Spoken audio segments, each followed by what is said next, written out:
তো গাইস, বাসার উদ্দেশ্যে রওনা দিলাম।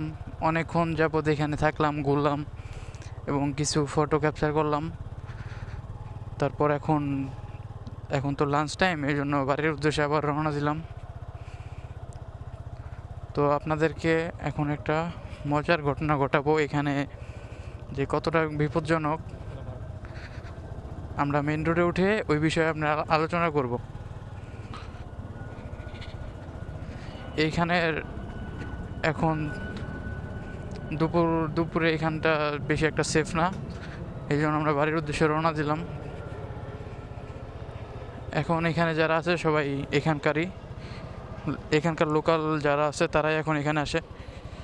বাইরের খুব কম লোকই আর কি আপনার দুপুরের দিকে, বিকালে বিকালে বাইরের লোক আসে বেশি।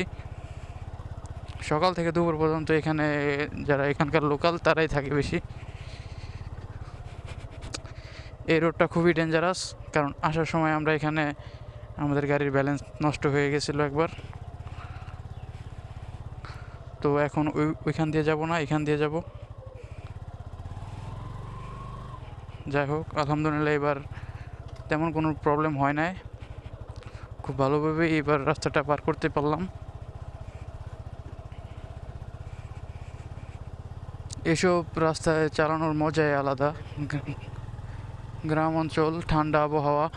এখানে এখন এখানে ঘুরতে আসার পর থেকে আমার একটুও গরম লাগে না, কারণ এখানে ঠান্ডা আবহাওয়া, ঠান্ডা বাতাস, গ্রামীণ পরিবেশ।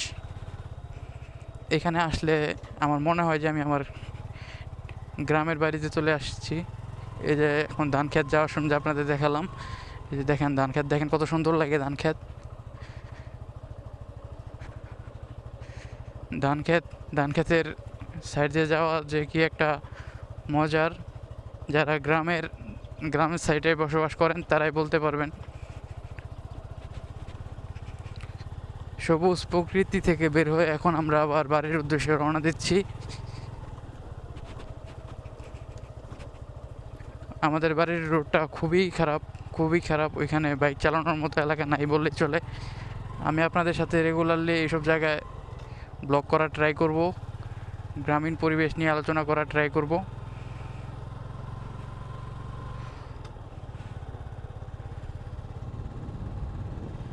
এখানকার এদিকে সব একটা সময় জঙ্গল ছিল, এখানে এখন মাটি ভরাট করে বন জঙ্গল কেটে এখানে বাড়িঘর তৈরি করা শুরু হয়ে গেছে অলরেডি। বেশি দিন থাকবে না এই প্রাকৃতিক দৃশ্য, খুব শীঘ্রই এগুলো বিলুপ্ত হয়ে যাবে।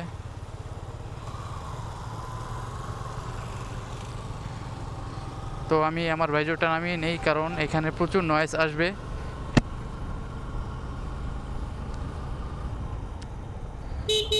এখানে আসার পর থেকে আমার শরীরটা একটুও ঘামে না এবং একটুও গরম লাগে না।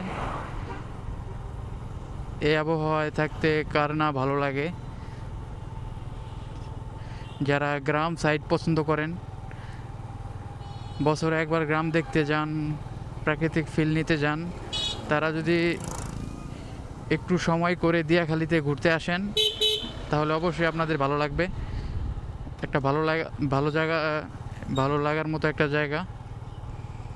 আজকে কেন জানি আমার কথা বলতে একটু প্রবলেম হচ্ছে, কথা আর কি উল্টাপাল্টা হয়ে যাচ্ছে, কথা ঠিক ক্লিয়ারলি বের হচ্ছে না মুখ থেকে, এটা কেন জানি না। গাড়িতে তেলও খুব বেশি একটা নেই, 2 কাটাই লাফাচ্ছে। আজকে অথবা কালকে তেল না ভরলে আগামীকাল ব্লগ করতে পারবো না। তো দেখি, আজকে বাসা থেকে টাকা নিতে হবে অকটেনের জন্য। তো রাত্রে এই বিষয়ে বাসায় কথা হবে যে আমাকে আমার গাড়িতে অকটেন ফুল করে দিতে হবে। তো দেখি দেয় নাকি, যদি দেয় তাহলে খুব দূরে দূরে আমি আপনাদের সাথে ঘুরতে যাব। রেগুলারলি মোটো ব্লগ দিতে হলে তো গাড়িতে অল টাইম ফুয়েল লোড থাকতে হবে। তো প্রাকৃতিক পরিবেশ থেকে বের হয়ে যাচ্ছি, এখন চলে যাচ্ছি আমাদের বাড়ির। ধীরে ধীরে যত সামনে যাচ্ছি তত বাড়ির কাছে এগিয়ে যাচ্ছি।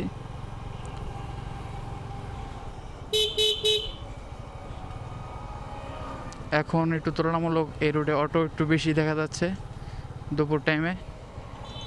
হয়তো অফিস আশেপাশে, হয়তো কোনো অফিস টফিস আছে লাঞ্চ টাইম, হয়তো এই জন্য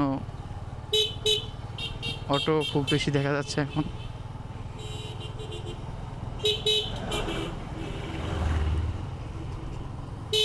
এখন বাসায় যাওয়ার পরে আমার অনেক কাজ। আজকের ফুটেজটা রেডি করতে হবে, ভিডিও এডিটিং করতে হবে পেজের জন্য, চ্যানেলের জন্য, এবং এগুলা থেকে রিলস রেডি করতে হবে। খুব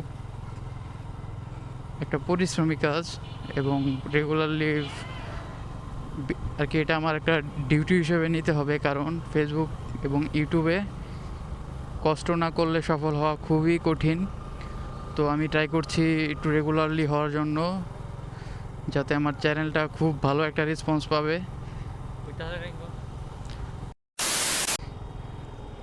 দিয়াখালি থেকে বের হয়ে বাগবাড়ি রোডে, তো এখান থেকে আর 5 থেকে 10 মিনিট লাগবে আমাদের বাড়ি যেতে। 10-15 মিনিট লাগতে পারে আনুমানিক। সামনে সামনে মোটো গিয়ার সার্ভিস পয়েন্ট।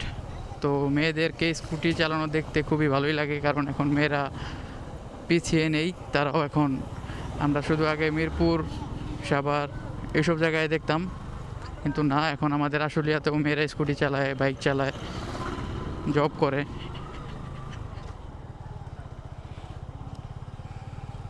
তো সামনেই হচ্ছে মোটো গিয়ার সার্ভিস পয়েন্ট। আমার বন্ধুদের আর কি গ্যারেজ, ওইখান থেকে আমি আমার গাড়ির যাবতীয় কাজ করি। তো আশা করব ওইখানে আবিরের সাথে দেখা হবে।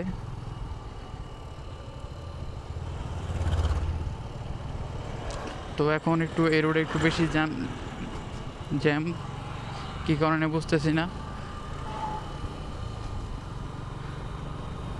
একটু রানিংয়ে যাওয়া ট্রাই করি, কিন্তু এখানে অনেক বড় বড় স্পিড ব্রেকার। তো এই জন্য টান দিতে ভয় লাগে, যে আমার চোখে খুব কমই খেয়াল করতে পারি, যে আমি স্পিড ব্রেকার আমি খুব কম খেয়াল করতে পারি। জামালপুর যাওয়ার পরে ওইখানে আমার পিছনে আমার ফ্রেন্ড জীবন ছিল, আশাফুলের বিয়ে, আমার ফ্রেন্ড আছে আরেকটা, ওর বিয়ে খেতে যাওয়ার সময় বড় বড় দুইটা স্পিড ব্রেকার আমি খেয়াল করতে পারি নাই রানিং থাকা অবস্থায়। গাড়িতে স্পিড ছিল প্রায় 50-60 এরকম। তো ওই অবস্থায় আমি দুইটা স্পিড ব্রেকার একসাথে ক্রস করি, এবং আমি আরেকটু হলেই বড় একটা দুর্ঘটনা ঘটতে পারতো আমার সাথে। তো আল্লাহর রহমতে কিছু হয় নাই, শুধু আমার ইঞ্জিন গার্ডটা একটু বাঁকা হয়েছিল। তো পরে আমি ওটা নিজে ঠিক করে নিতে পেরেছিলাম, কিন্তু গাড়ি যদি আরেকটু ওভার স্পিড থাকতো তাহলে হয়তো আমি ওই দিন আমার একটা বড় সড়ো একটা ক্ষতি হতো, আমার এবং আমার ফ্রেন্ডের এবং আমার গাড়ির।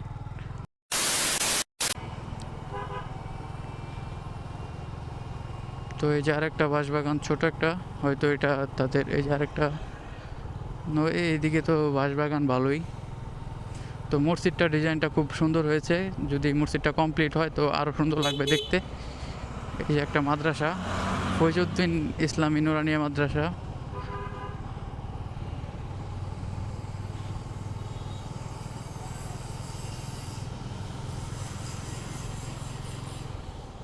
তো আস্তে আস্তে আমরা প্রাকৃতিক পরিবেশ থেকে বের হয়ে যাচ্ছি।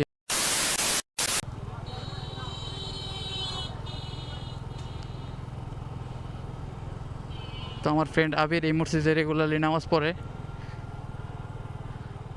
তো এখানে স্কুলের মেয়েরা ফুচকা খাচ্ছে, প্লাস এখানে একটা স্কুল আছে।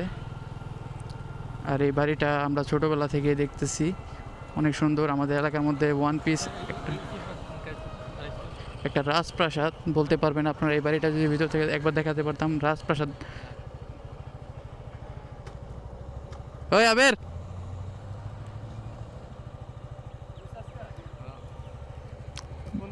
ব্লগ চলতেছে, তোর কথাই কইতেছিলাম, আর তোর লগে দেখা। হ্যাঁ, বাসার দিকে যাবো। ওট ওট, ওই প্যারিস সামনে আয়।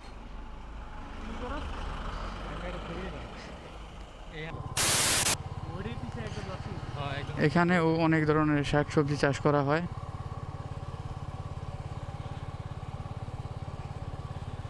কিরে তোকে দোকানে দিই ভালোই ভিড় আবির।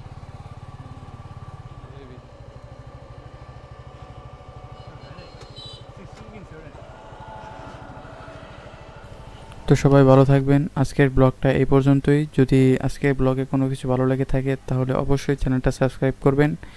যারা পেজ থেকে দেখছেন তারা পেজটা ফলো করবেন। যদি কোনো কিছু ভালো লেগে থাকে তাহলে কমেন্ট করবেন। তো আজকের ব্লগটা এই পর্যন্তই। সবাইকে আল্লাহ হাফেজ।